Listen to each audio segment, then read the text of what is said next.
I'm sorry, but this drill is gotta be the stupidest, dumbest, most useless drill the Eagles possibly can do.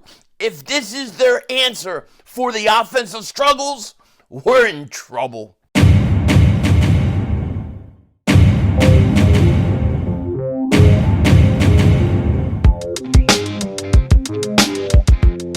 Dallas still stinks.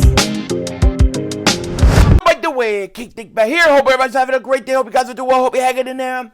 There is no doubt, and all Eagle fans know it, the Eagles need a win desperately. You can feel it in the air. Like, if they lose again, all hell could possibly break loose.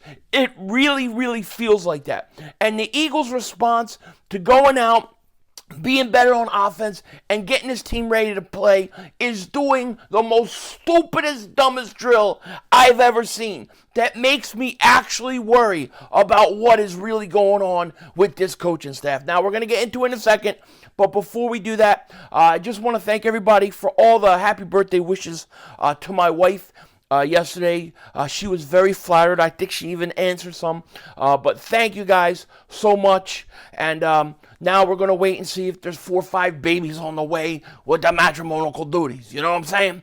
But seriously, thank everybody so very much. Now, I'm just going to jump into it today because there's a lot going on. And, of course, I will have my preview prediction video out, Eagles versus Seahawks, either late tonight or early tomorrow. I really want to see, I really like to do those after I get the final injury report. So, because it's Monday, it might be out tomorrow, but just look for that. Now, as I said in my intro, I don't know about you guys, but I don't understand what this team is doing, right? The Eagles chose yesterday to come out and they said, you know what?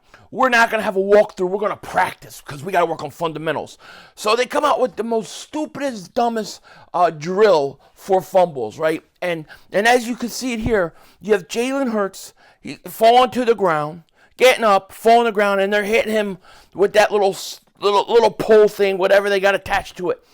To me, I'm thinking to myself, and maybe you guys are thinking this too, watching this, and I have it on repeat while I'm talking, why do you have him dropping to his knees? Pause. But why are you having dropping to his knee when the guy has a bum knee? Why would he even do a drill like that? I understand Jalen Hurts has been fumbling.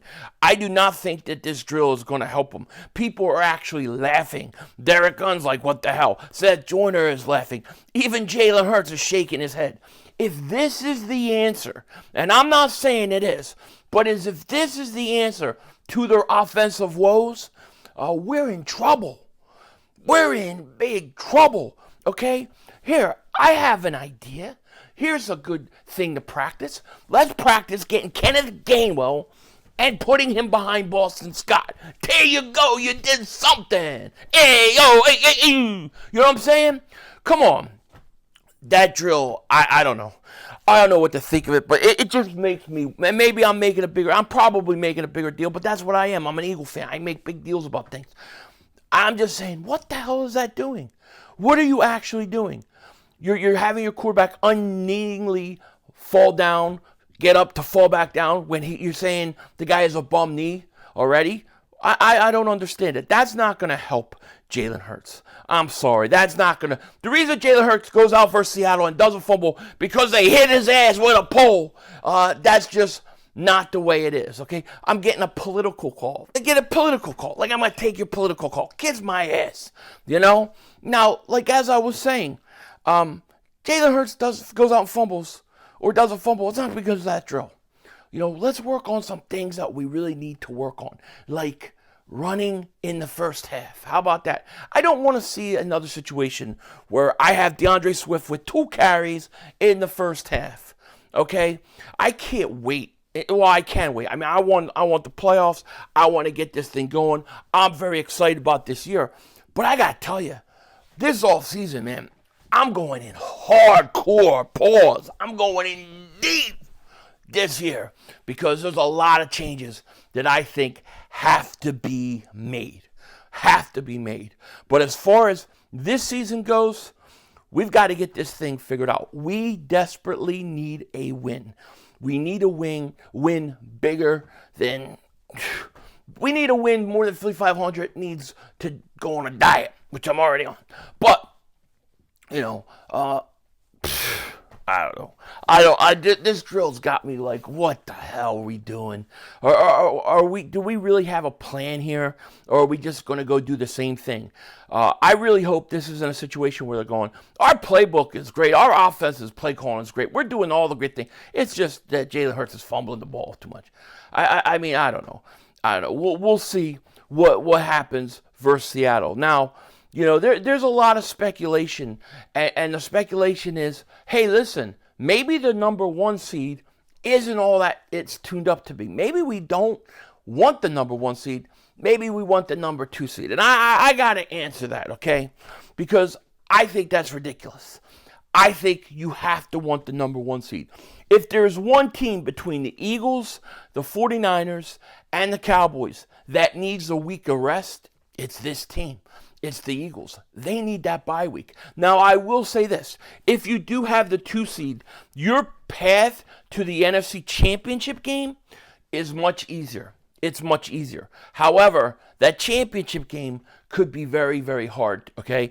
So, for example, let's say the Eagles were the number 2 seed and they end up playing like first week, opening week, they'll play like Green Bay at home, right?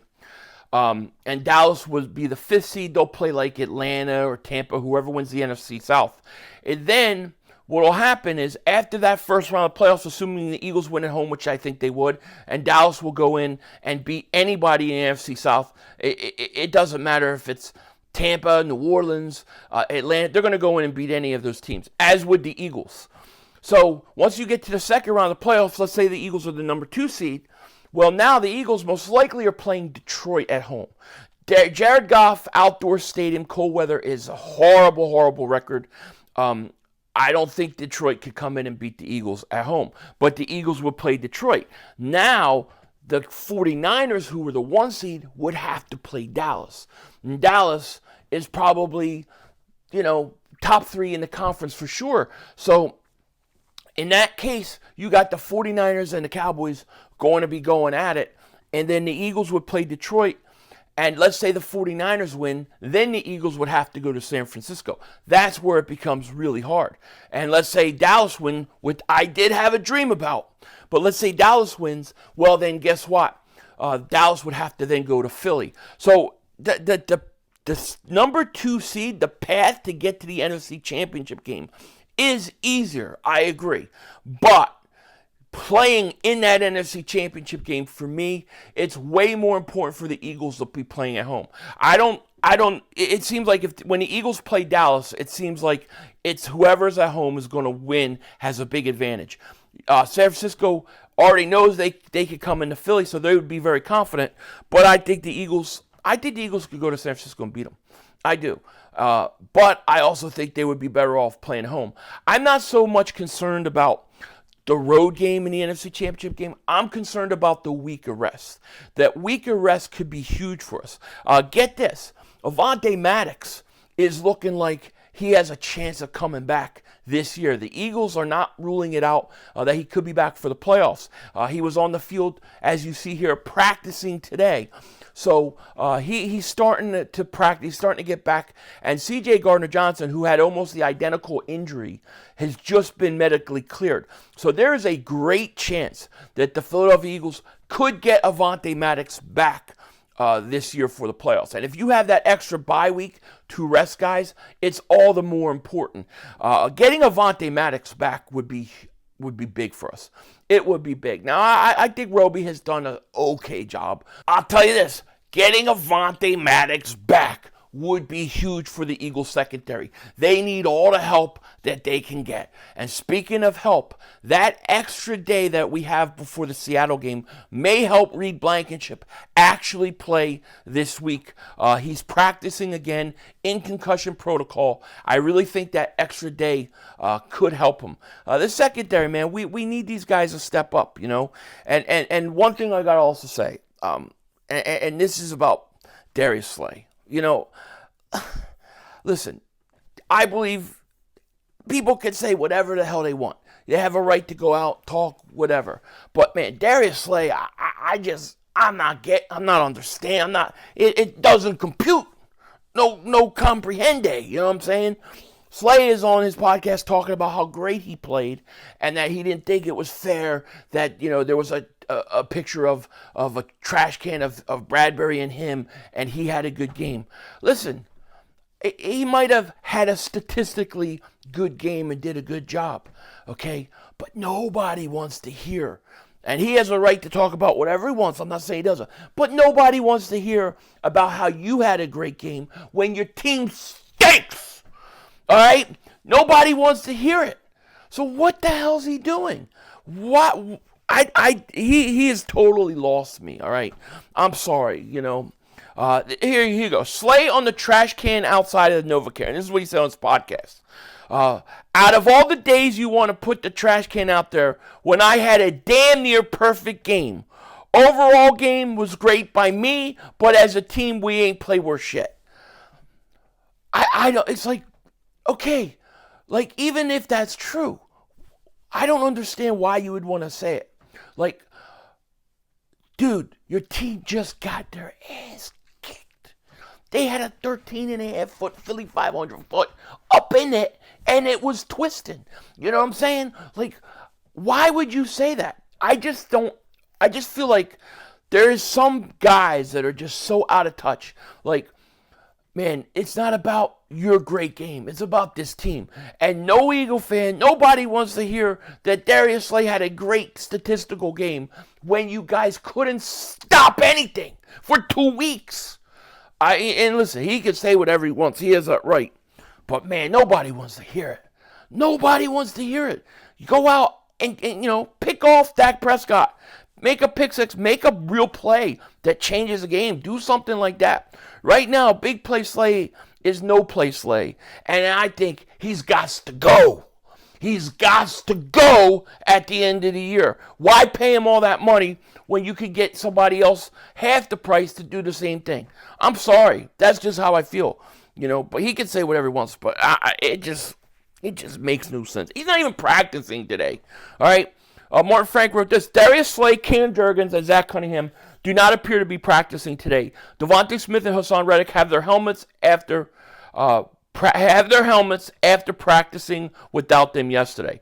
So, yeah, they had a light practice, Hassan Reddick, Devontae Smith, and yeah, they're practicing today with the helmets. I have no fear about Hassan Reddick and Devontae Smith not playing. They'll be ready to go, and we'll get into all that in my preview prediction video. But it's just a wild week.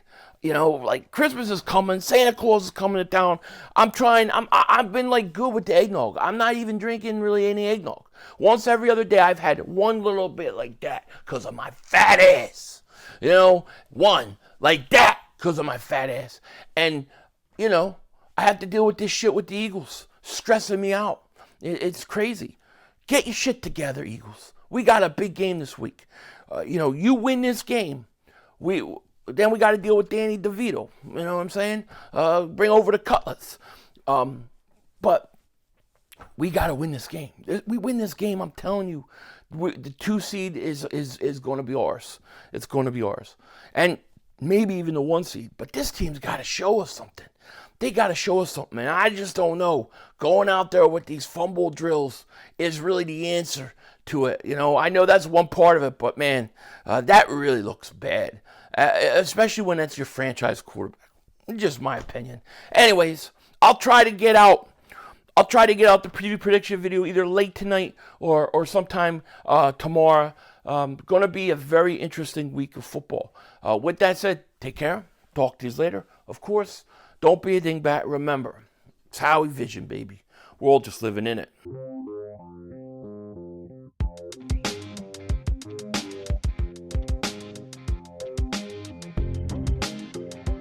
One thing I forgot to talk about earlier in this video, so I'm going to add it to the post-credit scene, but it looks like Nolan Smith and Ringo are going to actually start to play a lot more. Now, I know Ringo had a penalty. I never seen it where you get a penalty, 2 penalties on one play, and they both accepted. he's got to play. You got to give him time. He's been pretty decent with us for special teams. And as far as Nolan Smith, he has 1 sack on the year. I think the more snaps he gets, it's going to be important. But you got to remember, Nolan Smith is a first-round pick. And you need contribution from your first-round pick. And Nolan Smith needs to get out there, needs to play, and he needs to be effective. And we're going to find out, because right now, boy, it's crunch time. Everything is on the line this week versus Seattle. Denzel Washington out.